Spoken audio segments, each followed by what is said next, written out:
सो hey everyone, स्वागत है आप सभी का आपके अपने चैनल गणित मंत्र में। साथियों, हम लोग बिहार जीके पढ़ रहे हैं और बिहार जीके में जो अभी पढ़ रहे हैं हम लोग बिहार का इतिहास पढ़ रहे हैं।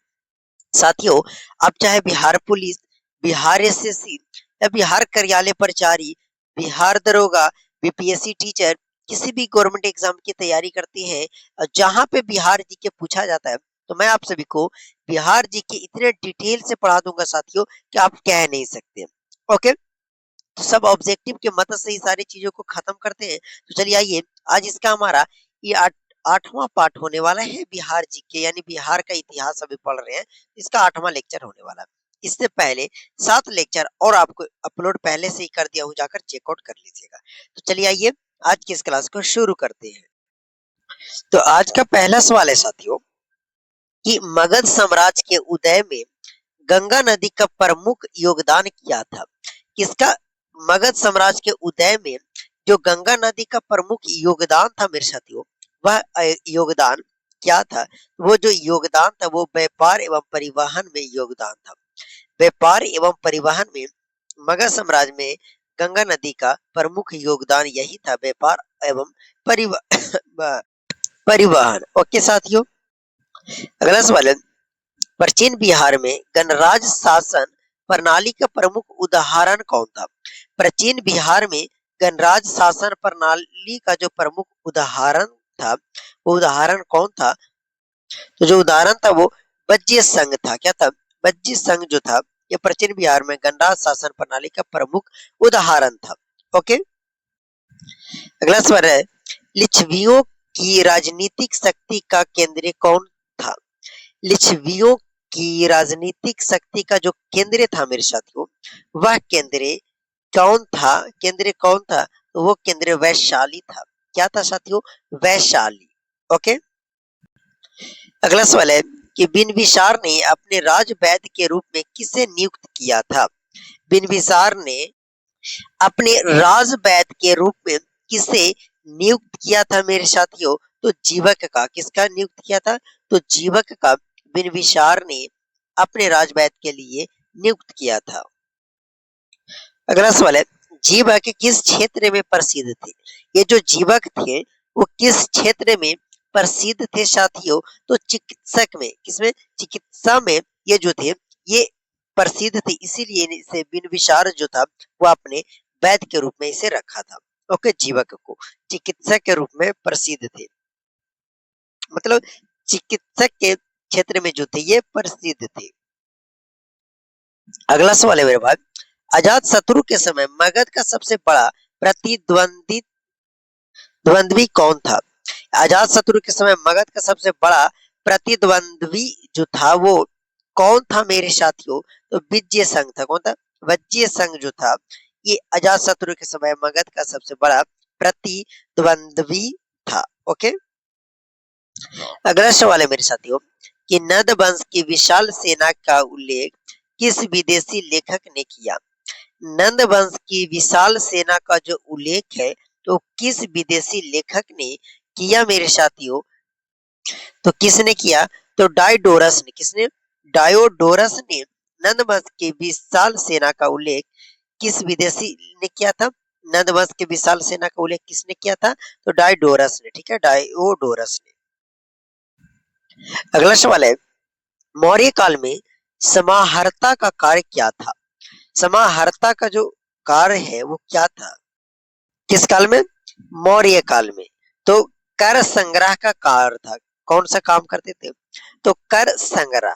ओके, अगला सवाल है, अशोक द्वारा बौद्ध धर्म का प्रचार हेतु भेजे गए पुत्र का नाम क्या था? अशोक द्वारा बौद्ध धर्म के प्रचार हेतु भेजे गए पुत्र का जो नाम था साथियों, वह नाम क्या था? महेंद्र था। क्या था? महेंद्र था। क्या था? महेंद्र। अगला सवाल है, अशोक द्वारा बौद्ध धर्म के प्रचार हेतु भेजी गई पुत्री का नाम क्या था? पुत्री का नाम तो धर्मेंद्र था, लेकिन पुत्री का नाम जो था संघमित्रा था। कौन था? संघमित्रा। ओके, पुत्री का नाम क्या था? संघमित्रा। ओके, अगला सवाल है मेरे भाई कि बोध गया में बोधि वृक्ष जो है किस नदी के निकट स्थित है? बोध गया में बोधि वृक्ष जो है वो किस नदी के निकट स्थित है मेरे साथियों? फल्गु नदी के किनारे। किसके? फल्गु नदी के किनारे। ओके, नेक्स्ट वाला है कि गुप्त काल में बिहार में किस धर्म का विशेष संरक्षण मिला। गुप्त काल में बिहार में किस धर्म का जो है वो विशेष संरक्षण मिला मेरे साथियों, तो वैष्णव धर्म का। किसका? वैष्णव धर्म का गुप्त काल में बिहार के विशेष संरक्षण मिला। अगला सवाल है गाइस कि नालंदा विश्वविद्यालय को अध्ययन करने वाले प्रसिद्ध चीनी यात्री कौन थे। नालंदा विश्वविद्यालय को अध्ययन करने वाले जो प्रसिद्ध चीनी यात्री जो थे वह कौन थे, तो ह्वेनसांग थे। कौन थे? ह्वेनसांग जो थे ये नालंदा के प्रसिद्ध चीनी यात्री थे जिन्होंने नालंदा विश्वविद्यालय में अध्ययन किया था। ओके, अगला सवाल है कि इत सिंह का संबंध किस देश से था। इत सिंह का जो संबंध था वह किस देश से था मेरे साथियों, तो चीन से। किससे? चीन से। किससे था? तो चीन से। अगला सवाल है पाल वंश के किस शासन को सबसे शक्तिशाली माना जाता है। पाल वंश के किस शासक को सबसे शक्तिशाली माना जाता है मेरे साथियों, तो देवपाल को। किसको? देवपाल को पाल वंश का सबसे शक्तिशाली शासक माना जाता था। ओके, अगला सवाल है पाल शासकों का प्रमुख प्रशासनिक क्षेत्र कौन था। पाल शासकों का मुख्य प्रशासनिक क्षेत्र जो था वो कौन था, तो बिहार और बंगाल था। कौन था मेरे साथियों? बिहार और बंगाल। ओके, नेक्स्ट वाला है मिथिला में न्याय शास्त्र की प्रसिद्ध परंपरा किस नाम से जानी जाती है। मिथिला में न्यायाधीश की प्रसिद्ध परंपरा जो है वो किस नाम से जानी जाती है मेरे साथियों, तो नव्य न्याय। किसके नाम से? तो नव्य न्याय के नाम से जानी जाती है। ओके, नेक्स्ट वाला है गाइस कि विद्यापति मुख्यतः किस राजा के दरबार से जुड़े थे। विद्यापति जो थे वो मुख्यतः किस राजा के दरबार से जुड़े थे, तो शिव सेन के दरबार से। किनके? शिव सेन के दरबार से विद्यापति जुड़े थे। अगला सवाल है बिहार में तुगलक काल के दौरान प्रशासनिक केंद्र कौन था। बिहार में तुगलक काल के दौरान जो प्रशासनिक केंद्र था मेरे साथियों वह कौन था, तो वह केंद्र पटना था। कौन था? तो पटना था। ओके, नेक्स्ट वाला मुगल काल में बिहार किस सूबे का भाग था। मुगल काल में बिहार किस सूबे का था वो भाग था मेरे साथियों, किस सूबे का भाग था, तो बिहार सूबा का। किसका? बिहार सूबा का। ओके, नेक्स्ट वाला गाइस कि अकबर के शासन काल में बिहार का प्रशासन किस प्रणाली के अंतर्गत संचालित होता था। अकबर के शासन काल में बिहार का जो प्रशासन है वो किस प्रणाली के अंतर्गत संचालित होता था मेरे साथियों, तो किसके द्वारा होता था, तो मनसबदारी के से होता था, संचालित होता था। कैसे? तो मनसबदारी। ओके, नेक्स्ट वाला बिहार में प्रसिद्ध मनेर शरीफ किससे संबंधित है।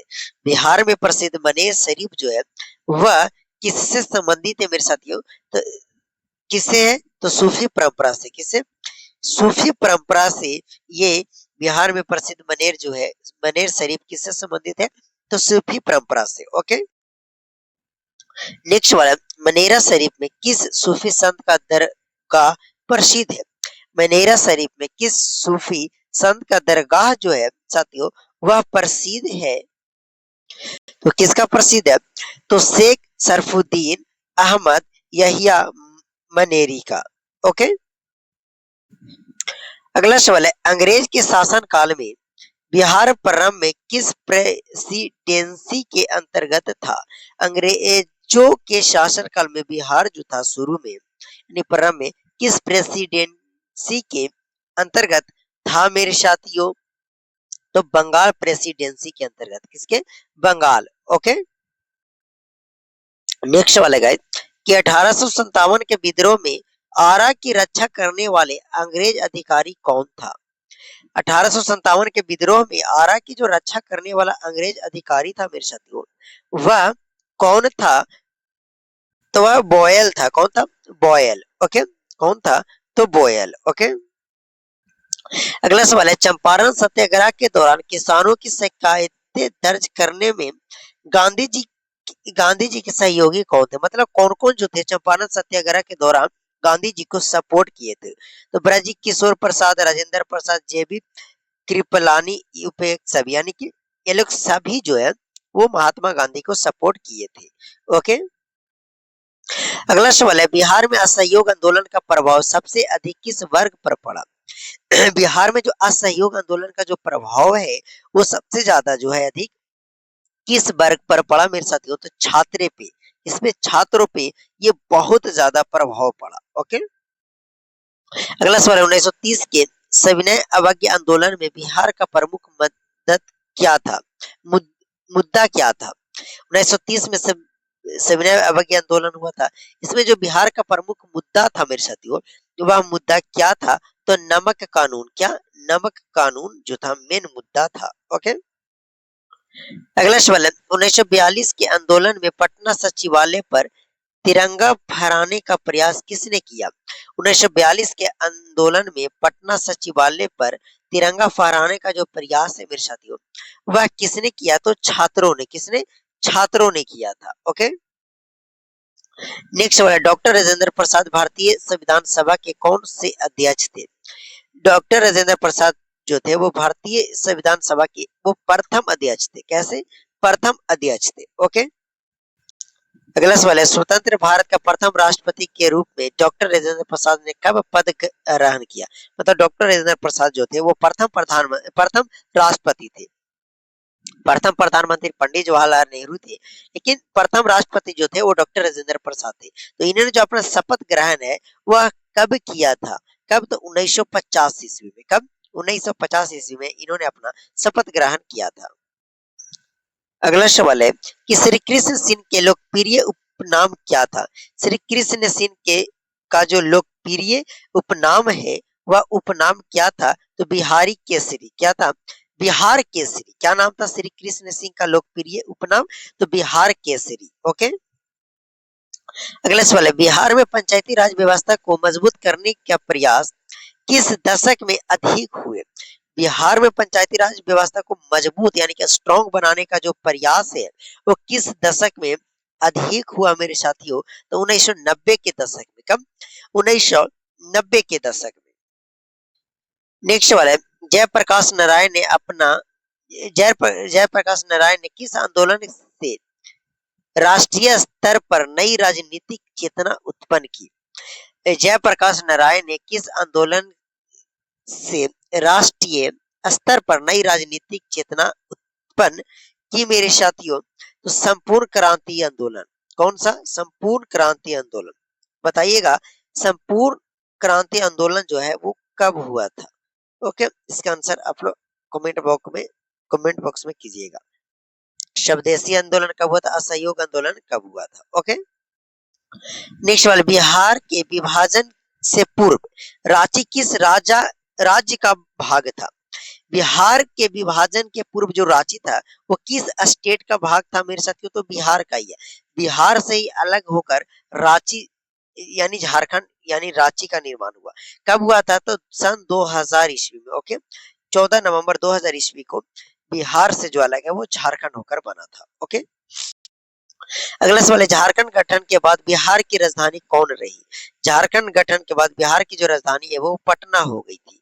क्या हो गई? पटना। ओके, नेक्स्ट सवाल, बिहार दिवस मनाने का परंपरा किस वर्ष व्यापक रूप से शुरू हुआ? मतलब बिहार दिवस कब मनाया जाता है? तो 22 मार्च को। ओके, याद कर लीजिएगा 22 मार्च को हम लोग बिहार दिवस मनाते हैं। लेकिन शुरुआत कब हुई थी बिहार दिवस मनाने को? तो 2010 ईस्वी में। कब? 2010 ईस्वी में। ओके, नेक्स्ट सवाल, बिहार के इतिहास में लोकनायक की उपाधि किसे दी गई है? लोकनायक की उपाधि बिहार के इतिहास में किसे दी गई है? तो जयप्रकाश नारायण को। किसको? जयप्रकाश नारायण को। नेक्स्ट सवाल, आधुनिक बिहार के विकास में शिक्षा के प्रमुख केंद्र के रूप में कौन सा शहर उभरा? आधुनिक बिहार के विकास में शिक्षा के प्रमुख केंद्र के रूप में कौन सा शहर उभरा मेरे साथियों? तो पटना। कौन सा? पटना। सो साथियों, बिहार जीके का जो हम लोग टॉपिक पढ़ रहे बिहार का इतिहास, इसका आज 8वां लेक्चर भी समाप्त हो गया। मैं तो आप सभी से रिक्वेस्ट करूंगा कि बिहार जीके प्लीज कंप्लीट ये जरूर सीरीज देखिएगा। अगर आप पहले पढ़ लिए तो आपका रिवीजन हो जाएगा। तो चलिए मिलते हैं आप सभी से अगले वीडियो में। ओके।